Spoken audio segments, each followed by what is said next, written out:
whenever we're doing a negotiation, it's always through the lens of what is the physician's economic value to the practice. That's hard for physicians, right? Because you guys are thinking about your patients and outcomes and your education and research, but hospitals are thinking about dollars and cents. And so when I advocate for physicians and physician groups, it's through the lens of the language the hospital executives speak. You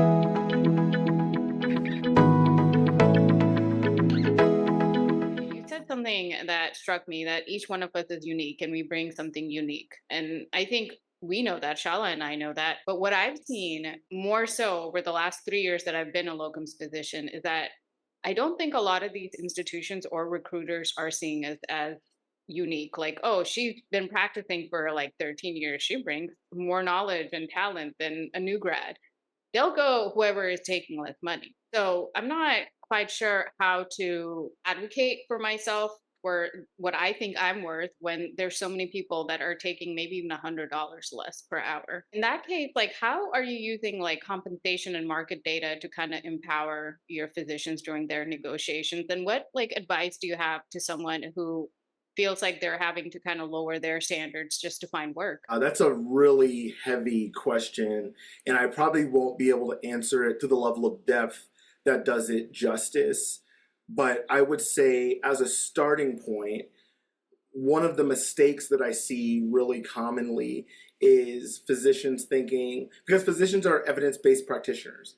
And so I often will see them, say like, hey, Ethan, can I get the MGMA data for neurology in the southeast part of the country? Okay, well, what do you want to do with that? Well, I want to show them that I'm underpaid. And then what? Well, then they'll pay me more. Why? Because you showed them data. Hey, this is not, you don't think whatever data you're showing them they already have. And so there's an over reliance by physicians on the data. The data I often use as a directional guidance. So very different from how you would use evidence like that in medicine. It's not a rule as much as a guide that we follow. So are you even in the ballpark of what other physicians in your specialty care setting and region of the country are making? If not, now we begin the negotiation from the perspective of what are the market dynamics. So when I go into negotiate on behalf of physicians or physician group, yes, we do our due diligence and we get the data, the same data the hospital has. So that way when they say, well, I can't pay you $1 more, well, actually MGMA, the gold standard for physician salary data, says differently. That rarely will be effective. So the piece that we layer onto that is, and we've talked to your competitors around town who have not only offered Dr. Billikota a proposal, but they have covered the penalty for her breaking her non-compete. So if you do truly believe that paying her $1 more will put the CEO in orange jumpsuits, then Dr. Billikota has no other option but to put in her without cause 90-day notice. So yes, we rely on data, but I think the more, in my experience, the more impactful position is to just get an offer from around town. I'm working on that with a physician client right now who's in the Midwest, and she says, Ethan, I want to stay with my practice. I don't want to go anywhere. Hear you loud and clear. And unless there's an economic risk to that practice that their top billing physician is going to leave, they're just not going to take you seriously. And I hate to be that direct and blunt about it, but if you feel like, if you're a physician who's listening and feel like, no, but I'm different, if I submit the data, they'll listen, try it.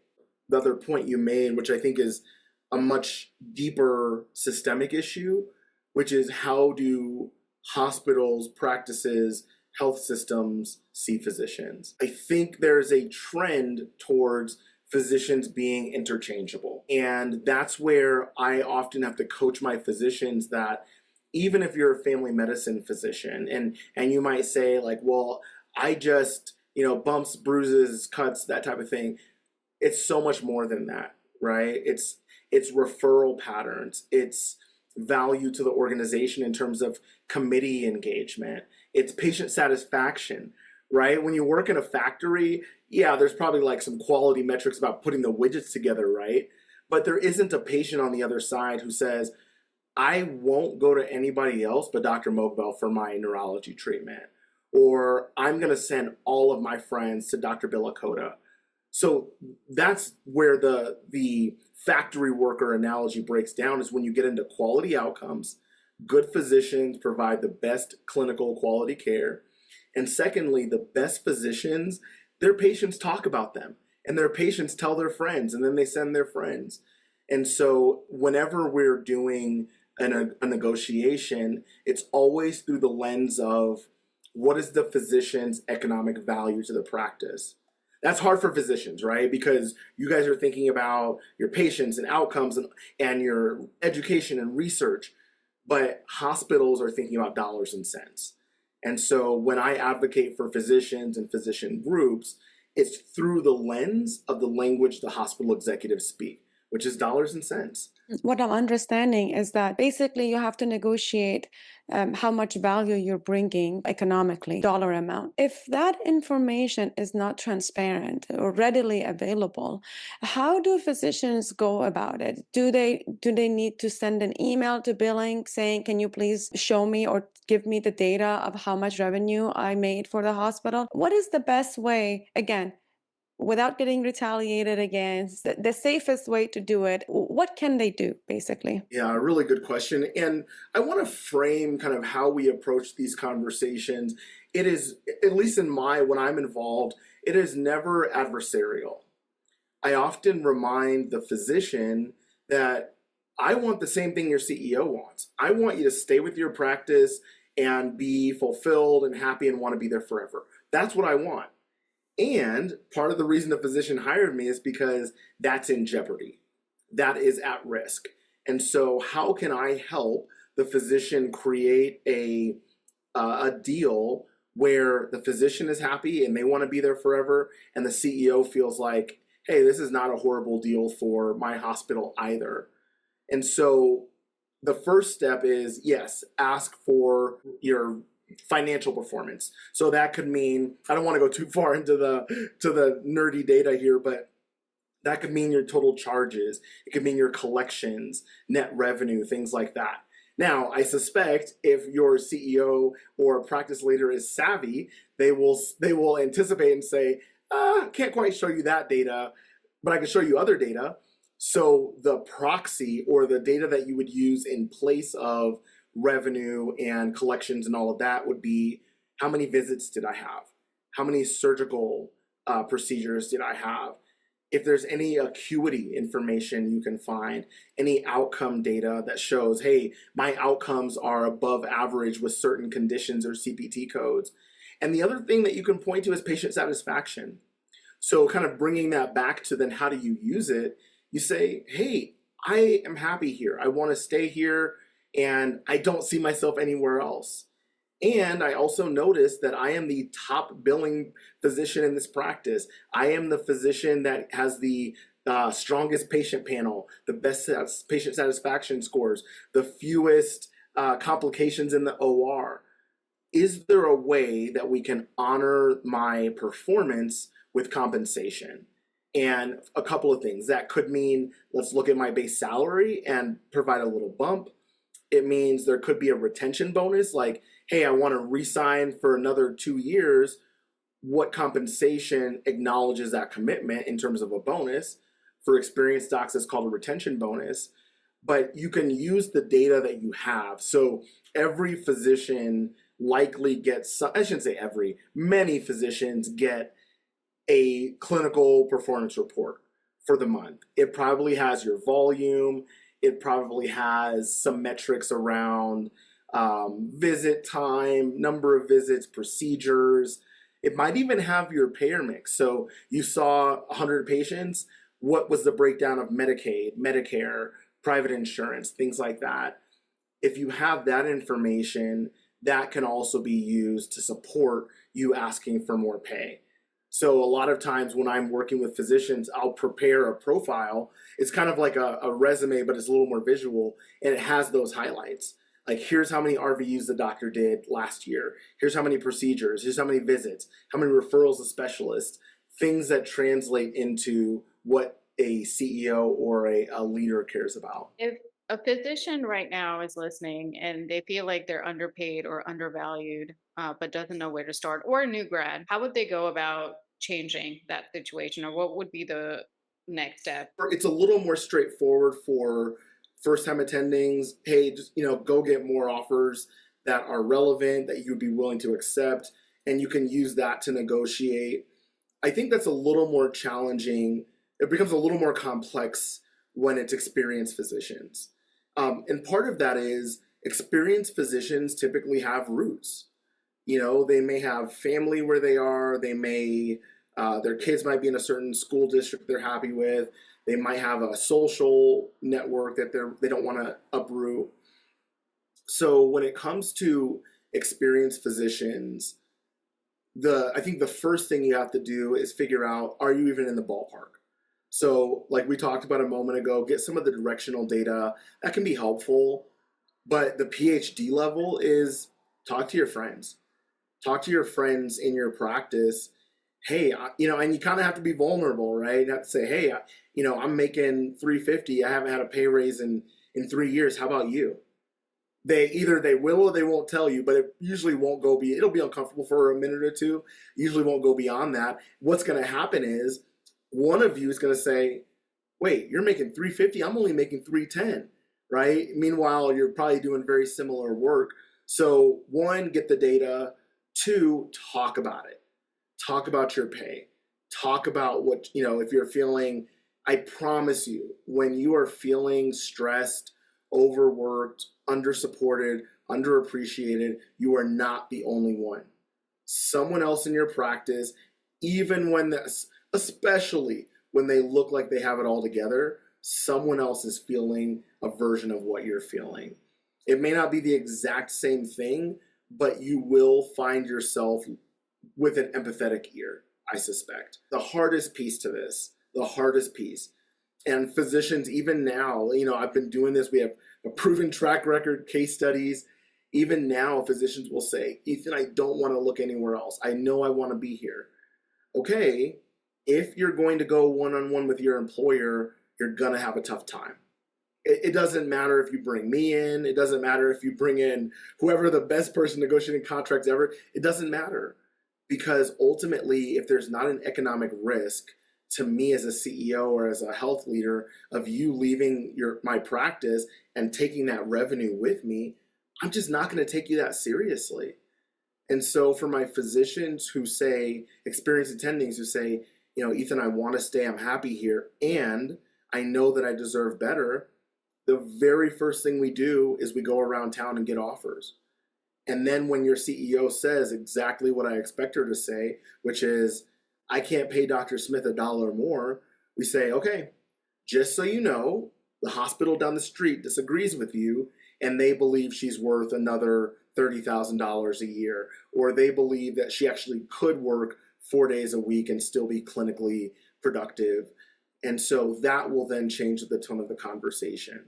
So the most important thing is be willing to go to grow. What do you see the role of AI in healthcare? Do you think that will help physicians? What about physician compensation? Do you think that will help the physician compensation to go up or down? Yeah, that's a really interesting question. It's probably more complex than I'm even initially thinking. So you guys tell me, is AI a welcome technology clinically for physicians? Then we could talk about the business stuff too. So we recorded a couple of episodes about AI. I think Santosh and I both thought that in the immediate or the first few years, it's a technology that will help physicians. It's not going to help the compensation.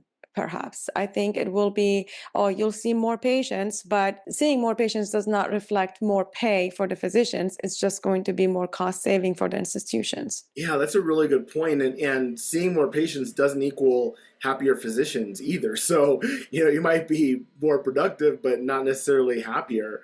Dr. Billikota, what do you say? No, I agree. I think right now how we're using it is with like open evidence, for example, right? Like we can type in a question and it actually is giving us like proper evidence-based answers. Certain EMRs also have AI annotations for like if you put in the patient's information, it'll give you everything, including an assessment and plan, which isn't always great. So, you have to go back and, do all that stuff and revise it. It's helpful. It's taking the job of like scribes for sure. I think in the long run, if it's not being taught properly, I can see it leading to problems. If you're relying on AI to read your MRIs or your scans, going to get tricky. And then I also think that a lot of these institutions are going to rely on AI to see patients. I think some have already started.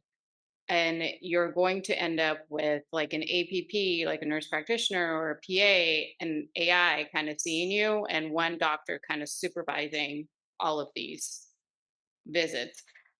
So I think it's going to really take away the human touch in medicine. And I think it's also going to affect our compensation, probably not for the better, because if there's anything I've seen, a lot of these institutions at any given opportunity to get the work done for less, they'll take it. We are technically factory workers to them, or that's how I perceive it. I think that last statement really sums up my observation as well. Like, Dr. Mobile, yes, AI is a tool and there are things that it can do to help make your lives better, make your work more streamlined. And if I know medicine, if they can find a way to make things cheaper than what they currently are, they will. And so my concern, I think I tend to think more in the lines of Dr. Bill Lakota that like at some point that hammer, instead of being used to nail in a nail in a board, is going to be used for something a little more nefarious. So unfortunately, yes, I think in the near term, like Dr. Mokbel said, in the near term, it could improve lives and make physicians work easier, more streamlined especially from like a transcription, scribe perspective. But I also, I think, fear that hospitals will use it as a way to try to automate physicians and try to turn physicians into, again, like not use their full knowledge, their independence, their individuality to provide care, and instead, how can we use AI to replace physicians? And again, that's a very like pessimistic, probably off the deep end view, but I've been around this my whole career, and I don't really have a ton of reason to think it would be a positive for physicians long term. Yeah, I mean, I don't think you're being pessimistic. You come with experience and knowledge, and so do we. And that's what we're predicting is going to happen as well. I mean, going back to the factory worker analogy, now you have a factory worker who's a robot, doesn't need to eat, doesn't need to take breaks, doesn't need to take PTO, doesn't need to sleep. It's like, cha-ching, if you're a CEO, this is the best employee you could ever have, right? So why the heck would you pay some silly doctor who's asking for all of this money? What are they worth? Like they need to sleep, they need PTO, you have to pay for their insurance, right? And this doctor is not only just a family medicine or just a neurologist or just a nephrologist. This one person, this one AI is everything, is the specialist and the family medicine doctor and everything. So you built a very strong digital presence with YouTube channel. What inspired you to do that? And what public platform are you using and where people can find you? Yeah, I really appreciate that you asked that. Just for those who like want to find us online, we are on most social platforms: TikTok, YouTube, Instagram, Facebook. Across all of those, you can find us under Physician Agency. On LinkedIn, you can just search my name and you'll find me. But the reason I'm glad you asked about that is because that is, and I'm gonna like probably rub some people the wrong way here, but I do not love social media. It is, when I started my practice 5 years ago, 5.5 years ago now, it was the biggest time suck for my day. And I felt like I was spending hours like writing posts and doing all this stuff. And so as I started to build a team, that was the first thing that I delegated. So, my assistant helps manage our social content calendar, videos, editing, all of that stuff, which is awesome. So I get to like do more fun things like have conversations with you. And even this week, I got a call from a physician from Stanford who said, "Hey, Ethan, I just binged all of your videos. I want to talk to you about what I'm going through." So, yes, it's like time consuming and I don't enjoy it all the time. But the reason I invested time and energy years ago is because it was planting seeds. It was planting seeds about the things that physicians maybe don't talk about as much as we should be when the bad things happen. In just the last 2 weeks, physicians have called me and said, from different parts of the country. So it's not like, oh, this is happening in St. Louis. They're calling me saying, Ethan, I got fired with no notice, right? And so those things happen behind closed doors. And physicians don't get on podcasts and have conversations that spread this far and wide and say, that's not fair. What happened to me isn't fair and I didn't deserve it. And so I see social media as a way, and if you look at my LinkedIn, you'll see anti-influencer.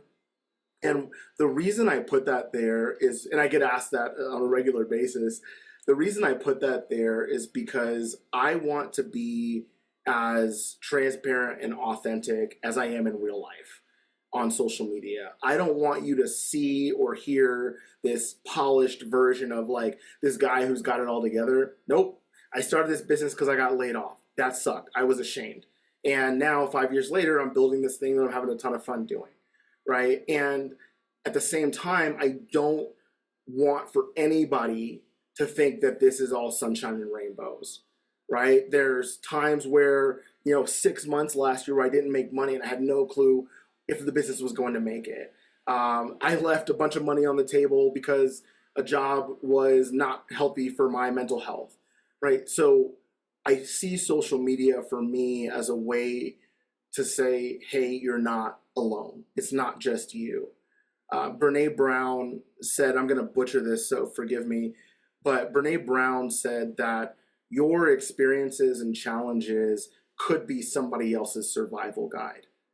And so I want for physicians to see what I share on social media. Hey, this doctor got fired. Hey, this doctor, is experiencing the symptoms of burnout, to help them understand that if you're feeling that, it's not just you. Like there's other people. And I think physicians are conditioned and trained to not sweat. Like you guys have it all together. If there's a question, you've got the answer. And I hope to create a space where physicians, when they're talking to me, actually, I just said this the other day. So I want to create a safe space for physicians. The other day I was talking with a physician. He's not a client, but he was talking about his upcoming deal. And I had to stop him. I said, hold on, Dr. Smith. When you and I are interacting, the word greedy is a dirty word. And you would be shocked at how often I have to tell physicians that. Well, I don't want to be greedy. Asking for fair pay is not greedy. It's every executive, every business person is doing the exact same thing. And then they're turning around and saying, well, Dr. Bill Lakota, is it really about the money? Isn't it about the patients? So we weaponize physicians' humility and servant mindset and heart to exploit them. And so I see social media as a way to help physicians who are going through those situations know, like, it's not just you. Yeah, the other word is teamwork. Do it for teamwork. Yes. Don't you want to be a team player? Right, exactly. Well, thank you, Ethan. This was a pleasure. And thanks for tuning in to Be Empowered, the podcast. If you enjoyed this conversation, don't hesitate to subscribe, leave a review, and share it with someone who needs to hear this. Stay strong, stay empowered, and we'll see you next time. Thank you.